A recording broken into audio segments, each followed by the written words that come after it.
All right, so let's go ahead and talk about the four-step digital products sales funnel here. And this particular funnel, really the only difference here is that we're presenting a particular offer. And let me show you how this would get set up here. So the very first step would be to have an ad, just like the old funnel here that we went over as far as the three-step local business funnel. We have some sort of ad, we have some sort of marketing material that has made our prospects become aware of us, our product, our service, whatever it is that we're trying to promote through some sort of free information, lead magnet, whatever that may be, right? So once they see our ad, they're going to go to a landing page. The landing page is going to explain essentially what the offer is, what they're going to get, right? And then the next stage is going to be where they're taken to a one-time offer. Now, this is a very low-cost offer here, under $50, typically $17, $27, something along those lines, where it's kind of like a no-brainer, right?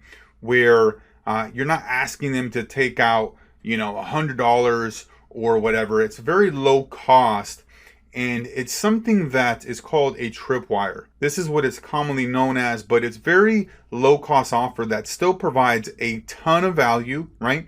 You want to make sure that whatever it is that you have as a one-time offer, that you're providing a ton of value and that you are, delivering it right there and then. So let me give you an example. Let's say that you had a coaching business and consulting business, right? That helps marketing agencies essentially generate more leads that turn into clients, right?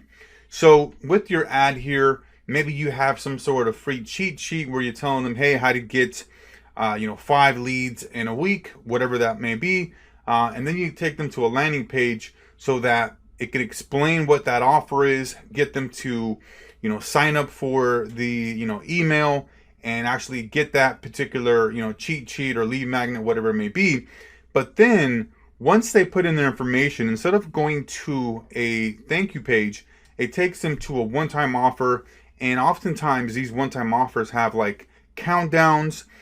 They have, offers where it's like, hey, this offer will never be available ever again. You're only going to be able to see this one time. But for this, $19, $17, you're going to get a free mini course. We can call that, right?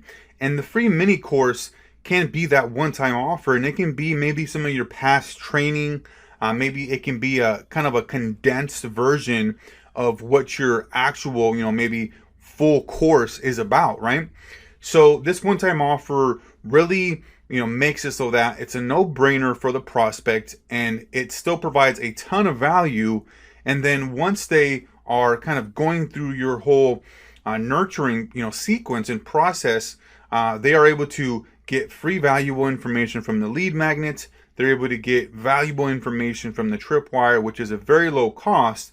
And then once they are actually, wanting to turn into an actual high paying customer, right? Where they moved from like a tripwire offer, $17, $19, whatever that may be, to then becoming a full-on client or customer that pays you, $9.97 for coaching, for consulting, whatever that may be, right? That high ticket offer. But all along these lines, you're building trust, credibility, and authority. Now, the final step, right, is that thank you page. Same as the 3-step. We're confirming that they either purchased the product and it's on their way, or that, the next steps that they need to know about as far as, moving forward along in the sales funnel. So that's essentially, in a simple form here, the 4-step digital product sales funnel. Remember, the only difference here is that we have a one-time low ticket item, and it's really allowing them to take advantage of this limited time offer that is extremely valuable, and it's extremely low cost, and the value is massive. So that's it for this video here. We'll see you guys on the next one. Thanks.